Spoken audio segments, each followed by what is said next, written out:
Bismillahirrahmanirrahim. Assalamualaikum warahmatullahi wabarakatuh.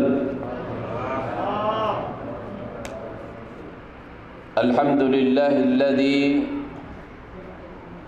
nahmaduhu wa nasta'inuhu wa nastaghfir wa na'udzu billahi min shururi anfusina wa min sayyiati a'malina.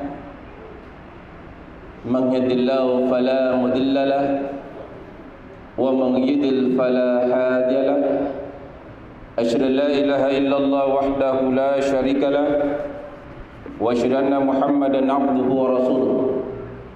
Allahumma shalli wa sallim ala sayyidina Muhammad wa ala alihi wa ashabihi ajmain, amma ba'd.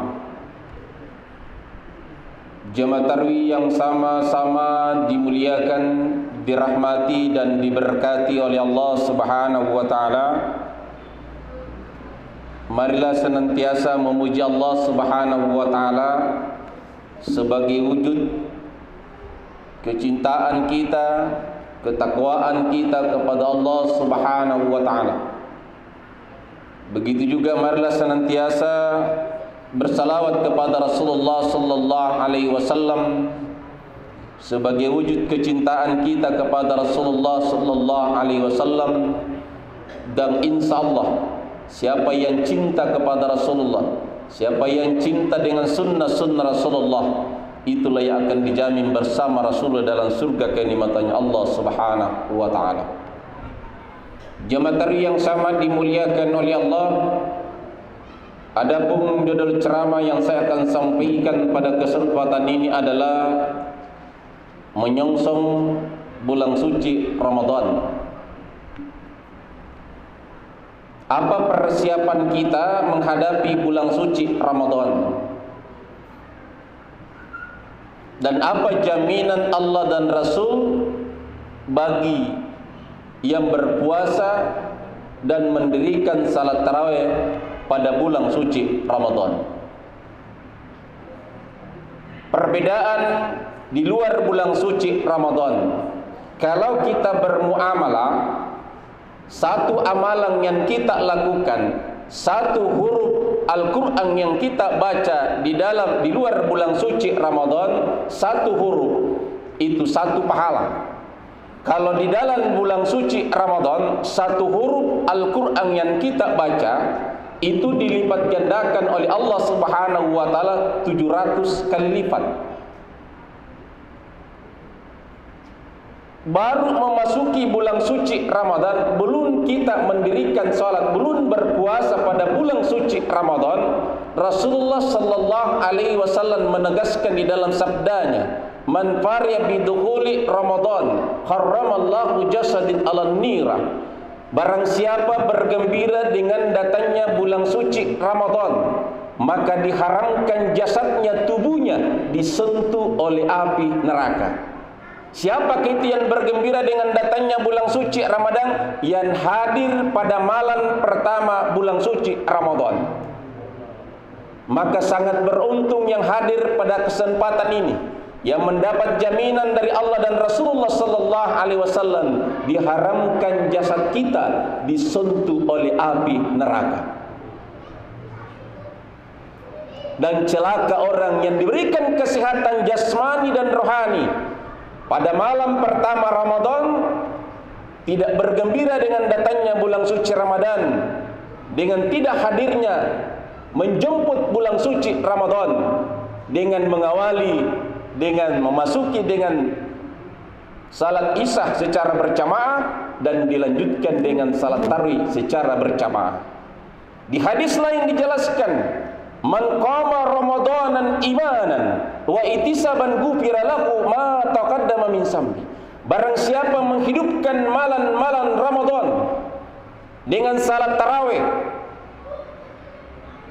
dengan mengharapkan ridhanya Allah Subhanahu wa taala. Yang mana kita menghidupkan malam Ramadan? Menghidupkan malam Ramadan adalah mendirikan salat tarawih, membaca tadarus Al-Quran, banyak berzikir kepada Allah, banyak bersalawat kepada Rasulullah sallallahu alaihi wasallam, dan setelah itu dia tidur dan bangun lagi di tengah malam, bangun salat tahajud.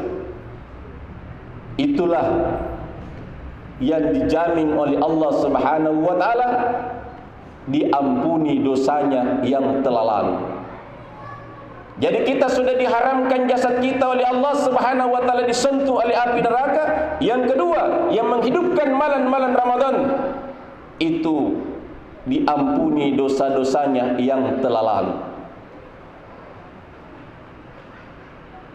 Di hadis lain juga dijelaskan, man shoma ramadanan imanan wa ihtisaban ghufira lahu ma taqaddama min zambi.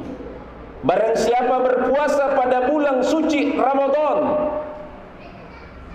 dengan iman dan mengharapkan ridha Allah Subhanahu wa taala, maka diampuni dosa-dosanya yang telah lalu, wa man taharah, dan 1 tahun yang akan datang.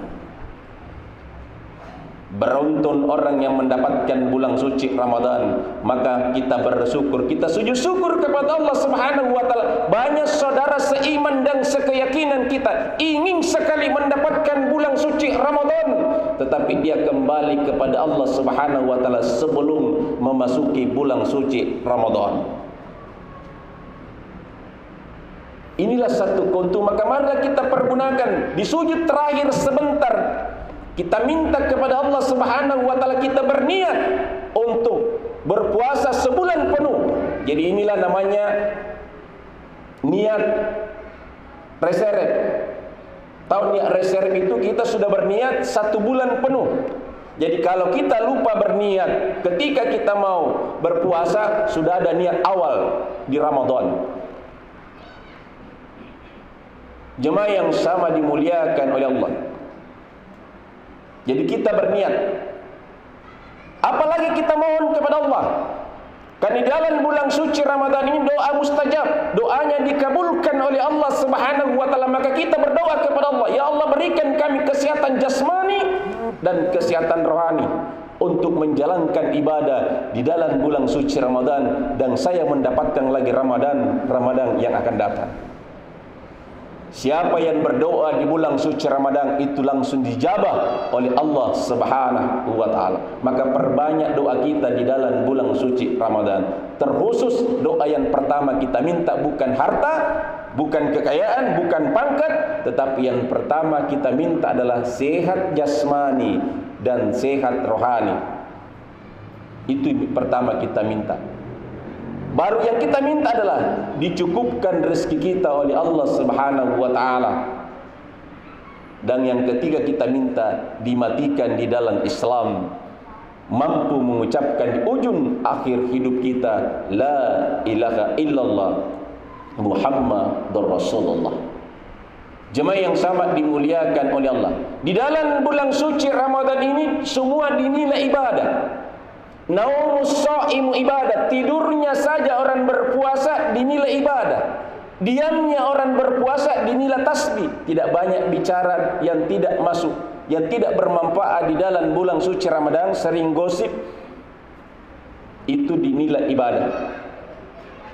Jadi jangan terlalu banyak, tetapi lebih banyak diam daripada berbicara yang tidak bermanfaat. Itu dinilai tasbih. Sama kita mengucapkan subhanallah walhamdulillah wala ilaha illallah wallahu akbar. Orang yang diam di dalam bulan suci Ramadan tidak banyak bicara, itu sama nilai pahalanya dia bertasbih.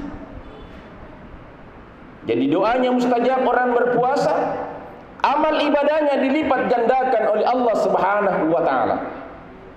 Maka kita programkan tiap malam kita sudah siapkan sampai 30 malam. Untuk apa? Untuk berimpak dan bersedekah. Kita niatkan ketika kita berimpak, ketika kita mengeluarkan, kita mohon kepada Allah. Jadi salah satu doa yang makbul ketika kita kasih masuk uang kita di celengan, minta doa apa kita minta? Kalau kita sakit, ya Allah, sebutkan dengan sedekah saya penyakit yang saya derita. Apapun yang kita minta, kita mohon kepada Allah Subhanahu wa taala. Kata Allah, urusan kita belum tercapai dengan sedekah kita, ya Allah mudahkan urusanku ya Allah. Kalau ada orang yang belum terbuka jodohnya, dengan sedekah. Minta kepada Allah dengan sedekah itu, ya Allah bukakan pintu rezekiku, pintu jodohku ya Allah. Jemaah yang sangat dimuliakan oleh Allah. Jadi kita programkan setiap malam berapa yang kita dengan keikhlasan kita untuk berimpak dan bersedekah. Maka orang yang dirindukan oleh surga, ada 4 golongan yang dirindukan oleh surga. Al-jannatu mustafa ila arba'atin nafara. Surga rindu kepada 4 golongan manusia. Apakah kita termasuk orang yang dirindukan oleh surga? Dan siapakah itu orang yang dirindukan oleh surga? Yang pertama yang dirindukan oleh surga, talil Quran. Orang yang gemar membaca ayat suci Al-Quran. Yang mana kita gemar membaca ayat suci Al-Quran? Walaupun 1 lembar, 1 ayat, tapi rutinitas kita. Jadi bukan saja kita di dalam bulan suci Ramadan kita khatam Quran, tetapi senantiasa kita walaupun 1 ayat, tetapi rutinitas kita membaca. Maka kenapa setiap selesai salat selalu Pak Iman selalu kemandoi kita, selalu mengawali dengan surah Al-Fatihah, Al-Ikhlas, Al-Falaq, An-Nas, dan ditutup dengan ayat kurus. Itulah salah satu gemar membaca ayat suci Al-Quran, walaupun itu selesai salat wajib. Itulah gemar. Dan pahalanya orang yang membaca surah Al-Ikhlas 3 kali sama dia menghatamkan Al-Quran 30 juz. Jemaah yang sangat dimuliakan oleh Allah, maka senantiasa kita gemar membaca ayat suci Al-Quran. Jemaah yang sangat dimuliakan oleh Allah. Yang kedua yang dirindukan oleh surga adalah wa'imul ji'an. Orang yang memberi buka kepada orang yang berpuasa di bulan suci Ramadan. Jadi ibu-ibu yang membawa ala kadarnya di masjid untuk orang-orang yang berpuasa pada bulan suci Ramadan, itu dirindukan oleh surga. Jemaah yang sangat dimuliakan oleh Allah. Dan yang dirindukan oleh surga yang ketiga adalah orang yang berpuasa pada bulan suci Ramadan. Jadi kita orang yang berpuasa pada bulan suci Ramadan itu dirindukan oleh surga. Jemaah yang sangat dimuliakan oleh Allah. Gitu juga yang dirindukan oleh surga adalah orang yang senantiasa berimpak dan bersedekah.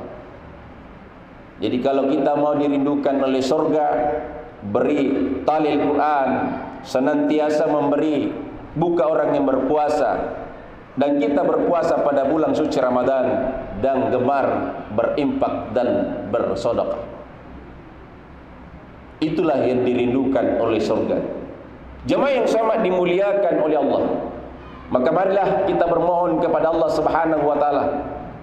Kita mohon untuk senantiasa diberikan kesehatan jasmani dan kesehatan rohani di dalam menjalankan ibadah puasa sampai akhir Ramadan.